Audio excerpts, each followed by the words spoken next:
이제 왔네. 나도 왔나?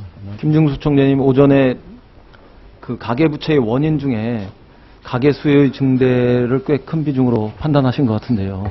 그렇게 대답하신 것 같은데 실제로 기재부에서는 가계부채의 원인보다는 동향이 이렇기 때문에 이런 대책을 세우겠다 이런 정도로 보고하셨는데 한국은행은 가계부채의 주요 원인을 주택가격 문제하고 주택가격의 빠른 상승하고 그다음에 그 가계대출을 확대한 금융기관의 문제하고 그다음에 생계형 차입 수요가 증대한 이 세 가지를 중심으로 보고하셨단 말이에요. 전 이걸로 볼 때 사실은 기재부보다는 한국은행이 그 가계부채의 원인에 대해서 좀 더 그 본질적으로 접근하고 있다 이렇게 생각을 했는데 총재님 대답에서 가계 수요의 그 증대를 꽤 많은 비중으로 대답하시는 것 같아가지고 좀 실망했어요. 근데 사실이 아니면 제가 오해했으면 같은 정정하시는 게 좋을 것 같아요. 아니 그게 아니고 같은 얘기고요. 네. 아까 그 질문은 다른 의원님께서 질문하실 때 네. 그러니까 유동성의 증가와 가계부채가 유동성 증가가 원인이냐 그래서 둘은 매우 높은 상관관계를 갖고 있고 우리의 분석에 의하면은 소위 가계부채에 대한 이런 수요가 있으면 그 다음에 통화량이 늘었었다. 다시 말씀드리면 미래의 가계부채 증가율하고 과거의 가계부채 증가율을 가지고 현재 통화량에 비교해보면 항상 과거의 그 가계부채 증가율하고 더 맞았다. 이렇게 표현한 겁니다. 근데 그 오늘 계속 나오는 이야기지만 가계부채의 원인이 뭐냐 이것에 따라 가지고 대책들이 다를 수밖에 없는데 실제로 오늘 나온 이야기는 세 가지로 정리됩니다. 하나는 경기 침체, 일자리 감소, 소득 감소, 뭐 예컨대 이런 그 문제를 지적하는 분들이 있고 유동성이 증가하고 금융 시스템이 달라지면서 생긴 뭐 어떤 면에서는 뭐 약탈적 금융 체제의 등장 뭐 이런 부분들로 진단하는 분들도 있고 그다음에 실제로 가계 수요의 증대 이런 측면에서 찾는 분들도 있어요. 그 어느 것을 선택하느냐에 따라 가지고 우리가 대책의 방점도 확실하게 달라진단 말입니다. 그냥 두루뭉실하게 넘어갈 수 있는 문제는 아니라고 생각해요. 근데 지금 그냥 가계 수요의 증대 이런 측면에서 원인을 찾거나 아니면은 경기가 침체된 이런 측면에서 찾으면 저는 우리가 매우 중요한 한 측면을 놓친다고 생각합니다. 지난 10년 동안 실제로 세계 경제나 아니면 자본주의의 어떤 그 체질, 성격상의 변동이 있었고 그런 과정에서 금융의 비중이 늘어났고 그 금융이 유동성이 현저히 증대하면서 생기고 그런 과정에서 어떤 면에서는 약탈적인 어떤 금융 시스템마저도 등장하는 이런 것들 속에서 생긴 부분들도 분명히 있거든요, 구조적으로. 그리고 또 다른 한편에서는 경기 침체되는 과정에서 이런 그 경제 성장을 가계 부채가 우리나라 같은 경우에 아니면 뭐 다른 나라에서도 가계 부채가 그 빚으로서 어떤 면에서는 그 경제 성장을 지탱하거나 감당해야 했던 이런 측면들도 있는 거거든요. 이게 뭐 주류적인 어떤 분석이나 시각은 아니더라도 굉장히 비판적인 그 경제학자들의 그 유력한 시각이 하나이면 틀림없고 또 현실적으로도 그 실물이나 금융에 있어가지고 지난 10년간의 어떤 우리나라에 등장했던 경제 시스템들이 야기한 부작용들이 있기 때문에 이 부분들을 개선해 나가는 그러니까 부분적인 수정이나 보완 뭐 이런 것들이 아니라 구조적인 어떤 재조정이나 아니면 리세팅하는 이런 과정에서 타겟을 다시 설정해가지고 가야 하는 이런 부분들도 있는 거거든요.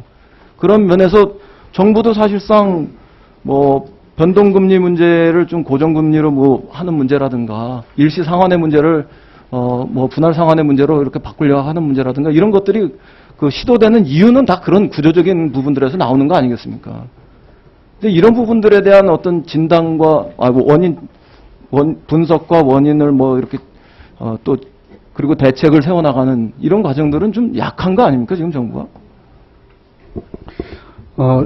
인용 말씀 상당 부분 동의합니다. 그러니까 지금 많은 경우에 지금 지적하셨듯이 결국 이제 수요가 아니라 유동성이 생겼는데 그 과정에서 사실은 어떻게 보면 감독 체계에 좀 허술한 측면, 또 역으로 얘기하면 또 금융기관의 방만성이 있거든요. 그래서 그런 의미에서 최근에 정부가 지금 추진하고자 하는 것이 바로 금융 소비자 보호 관련된 것이 바로 그런 취지라고 이해하셨으면 되겠습니다. 그러니까 그런 측면에서 이해는 하는데 그것이 그런 어떤 부분적인 수정이나 뭐 보완 이런 문제가 아니라 좀 더 구조적이고 근본적인 어떤 그 진단 속에서 전환하는 이런 문제로 가야지만 뒤에서 그 계속 의원님들도 지적했지만, 앞에서 지적하셨지만, 그 무슨, 뭡니까, 지금 뭐, 행복기금, 뭐 그런 수준에서 부분적으로 그냥 뭐, 정부 스스로도 340만 명이 대상이라고 하면서 32만 명 정도의 그리고 32만 명이 다 되지도 않을 수 있는 이런 정도의 수준에서 소극적으로 대처하는 거 아닙니까? 조금 말씀드리겠습니다. 네. 앞서 지적하신 대로 뭐 여러 가지 양방향의 대책을 같이 하고 있습니다. 그러니까 이 대출에 있어서 또는 수요에 있어서 결국은 선별적으로 이런 그런 능력을 감안해서 또 수요도 일어나고 대출도 하게끔 감독도 잘 하고 그런 측면이 하나고요. 또 제가 좀 예. 논쟁적으로 말씀드리면 그 수요의 문제가 아니라 공급의 문제다 이렇게 생각하고 접근하실 문제는 아니냐 이거예요. 그러니까 설령 수요가 있더라도 그런 것을 과잉 공급 이런 것이 야기한 문제는 아니냐 이거죠. 그런 부분도 글로벌 금융위기에 많이 지적이 되어 왔습니다. 그래서 이번에 그런 뭐 금융 소비자에 대한 보험 또는 감독에 관한 강화 이런 것이 거기에 해당된다 이렇게 말씀드릴 수 있겠습니다. 자꾸 반복적으로 그런 그런 수준에서 하면 된다 정말 이렇게 말씀하시는 겁니까? 여러 가지를 지금 같이 하는데 지금 의원님 말씀하신 제가 지금 말씀드리는 거는요. 예. 여러 가지를 같이 하면 된다 이렇게 말씀하시지만 이 부분은 굉장히 비중을 적게 이렇게 평가하고 있는 것 같아서 그걸 더 끌어올리겠다고 지금 말씀드리는 거고 어떤 면에서는 예. 이 부분이 더 주된 측면일 수 있다 이런 점들을 개방적으로 이렇게 수용하고 검토를 해보셔야 되는 거 아니냐 이거예요.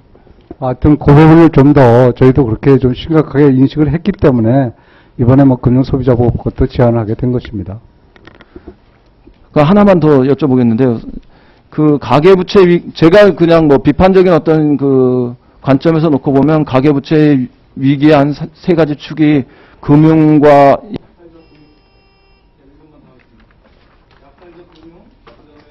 정부의 어떤 방관 그리고 어떤 면에서는 뭐 재벌의 이익 이런 삼각축에서 말하자면은 가계만이 피해를 본 가계가 부채를 떠안으면서 이렇게 피해를 본 희생된 이런 측면으로 볼 수도 있는데 한국에서는 여기에 하나 더 붙어서요. 실제로 토건 세력의 어떤 이해관계라는 사각축 이런 측면에서도 저는 볼 수 있다고 생각합니다. 이제 예컨대 지금 우리 가계부채 44%가 주택담보대출로 인해서 424조 이런 것으로 이렇게 나타난 점들을 감안하면 실제로 부동산, 토건 이런 분야는 굉장히 중요할 것 같습니다. 국토부 장관께서는 지금 분양가의 적정 수준을 어느 정도로 보고 계시는데 오늘 뭐 한 말씀도 안 하셨는데 분양가의 적정 수준을 어느 정도로 보고 계시고 실제로 이 분양 가격의 어떤 안정화 내지는 일정한 하향 이런 것을 정책적으로 하지 않고 그냥 단순히 거래의 활성화라든가 경기의 활성화 이런 정도만 취해도 이 문제를 해소할 수 있다 이렇게 봅니다. 분양가라고 하는 것이 적정 수준은 지역이나 상황에 따라 다 다르기 때문에 얼마라고 말씀드리긴 어렵겠습니다만은 현재 상황은 분양가보다 주변의 시가가 더 낮은 상황도 굉장히 많이 있어서 그 부분을 보는 것보다는 거래를 활성화시킬 수 있는 이런 부분을 보는 것이 좀 더 현재 부동산 정책으로는 바람직하다 이렇게 보고요. 제가 생각하기에는 지금 현재 주택시장에서 분양가를 강제하는 것이 별로 효과가 없기 때문에 오히려 좀 탄력적으로 적용하는 것이 장기적으로 볼 적에 보다 더 적합하지 않겠나 이렇게 생각을 하고 있습니다. 한 말씀만 더 드리겠는데요. 가격이 너무 비싸서 할 수가 없어가지고 활성화가 되지 않는다면 거래가 그런 문제들을 해결하지 않고 실제로 이게 가능할까요? 이게 지금 현재 거래가 활성화되지 않는 것은 가격이 높아서 활성화되지 않는 측면도 물론 없지 않아 있겠습니다만은 중요한 것이 가격 상승에 대한 기대가 현재 형성되지 않았기 때문에 그러니까 조금 다릅니다. 이게 변화의 방향하고요 절대 수준하고 조금 다른 측면이 있습니다.